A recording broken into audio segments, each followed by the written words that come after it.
સુરતમાં ફરી હત્યાની ઘટના સામે આવી છે। ડિંડોલી વિસ્તારમાં હત્યાની ઘટના બનતા ચકચાર મચી જવા પામી હતી।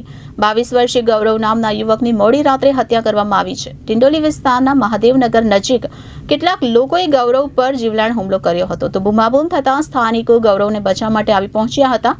લોહીલુહાણ હાલતમાં ગૌરવને સારવાર માટે 108 એમ્બ્યુલન્સ મારફતે નવી સિવિલ હોસ્પિટલ લઈ જવામાં આવ્યો હતો। નવી સિવિલ હોસ્પિટલ ખાતે લઈ જવાતા તબીબોએ તેને મૃત જાહેર કર્યો હતો।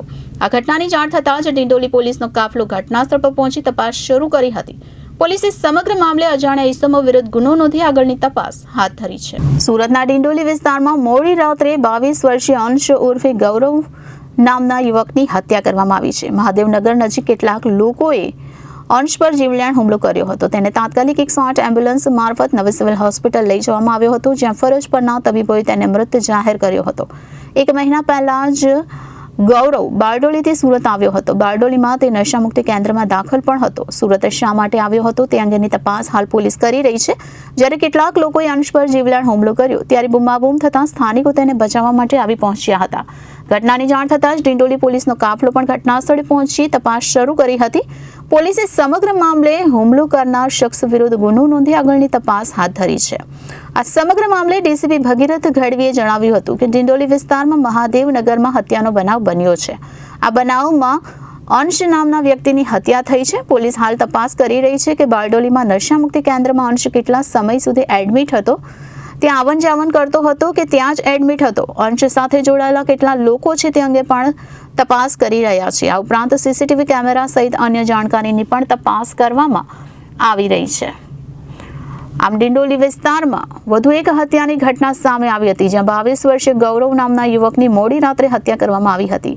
ડિંડોલી વિસ્તારના મહાદેવનગર નજીક કેટલાક લોકોએ ગૌરવ પર જીવલેણ હુમલો કર્યો હતો અને બૂમાબૂમ થતાં સ્થાનિકો તેને બચાવવા માટે આવી પહોંચ્યા હતા। ત્યાં લોહીલુહાણ હાલતમાં ગૌરવને સારવાર માટે 108 એમ્બ્યુલન્સ મારફતે નવી સિવિલ હોસ્પિટલ લઈ જવામાં આવ્યો હતો, જ્યાં નવી સિવિલ હોસ્પિટલ ખાતે લઈ જવાતા તબીબોએ તેને મૃત જાહેર કર્યો હતો। આ ઘટનાની જાણ થતાં જ ડિંડોલી પોલીસનો કાફલો ઘટનાસ્થળે પહોંચી વધુ તપાસ શરૂ કરી હતી અને પોલીસે સમગ્ર મામલે અજાણ્યા ઇસમો વિરુદ્ધ ગુનો નોંધી આગળની તપાસ હાથ ધરી છે। ડિંડોલીમાં હત્યાનો બનાવ બન્યો છે, શું છે સમગ્ર ઘટના? ડિંડોલી પોલીસ સ્ટેશન વિસ્તારમાં મહાદેવનગર 2 સોસાયટીમાં એક હત્યાનો બનાવ બન્યો છે। આ બનાવમાં અંશ નામના એક વ્યક્તિની હત્યા થઈ છે।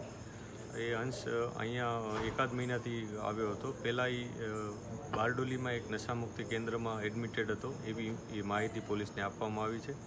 પોલીસ આ બાબતે તપાસ કરી રહી છે કે એ કેટલો સમય ત્યાં એડમિટેડ હતો, ત્યાંથી આવન જાવન કરતો હતો કે ત્યાં સળંગ એડમિટેડ હતો। આ ઉપરાંત જે અંશ સાથે જોડાયેલા લોકો છે એ કોણ કોણ હોઈ શકે એની પણ અમે તપાસ કરી રહ્યા છીએ।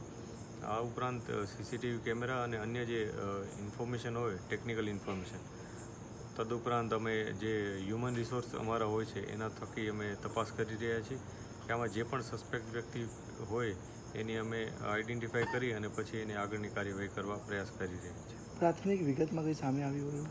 હાલમાં જે વિગત છે એ મુજબ આ વ્યક્તિ એકાદ મહિના પહેલાં બારડોલીમાં નશામુક્તિ કેન્દ્રમાં એડમિટેડ હતો અને ત્યાં ટ્રીટમેન્ટ લઈ રહ્યો હતો, પરંતુ ત્યાં સળંગ ટ્રીટમેન્ટ હતી કે અહીંયા આવતો જતો હતો એ અમે તપાસ કર્યા છે।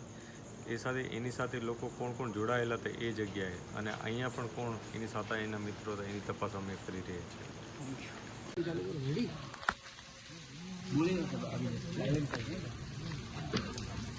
चालू करो तो मुझे बोलो। चालू स्टार्ट। जी सर, डिंडोली में हत्या का बनाव बना है, क्या कुछ मामला? डिंडोली पुलिस स्टेशन विस्तार में महादेवनगर 2 सोसाइटी है। उस सोसाइटी में एक हत्या का बनाव बना है। इस घटना में जो विक्टिम है उसका नाम अंश है। अंश इससे 1-1.5 महीने पहले बारडोली में कहीं नशा मुक्ति केंद्र में एडमिटेड था। पुलिस ये इंक्वायरी कर रही को कितना समय वहाँ एडमिटेड रहा है और किस तरह उसका ट्रीटमेंट चल रहा था। अभी जो घटना बनी है उसमें उसके ऊपर एक वार किया गया है। इस वार से उसके एक घाव भी हुआ है। घाव काफ़ी डेप्थ है और इस डेप्थ वुंड के कारण इसको उसकी हत्या हुई है। पुलिस ये आइडेंटिफाई कर रही है, सीसीटीवी भी चेक कर रही है। इसके उपरांत अन्य जो दूसरी टेक्निकल इन्फॉर्मेशन है वो भी हम गैदर कर रहे हैं।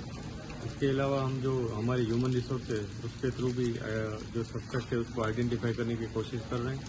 इसके साथ भी जो जुड़े हुए लोग हैं अंश के साथ या उसके कोई दोस्त है या सबको हम पहचान कर रहे हैं। इसमें से कोई भी हमें सस्पेक्ट लगेगा तो उसके ऊपर हम कार्रवाई करेंगे और जल्द से जल्द आरोपी पकड़े जाए इस तरह की हम कोशिश कर रहे हैं।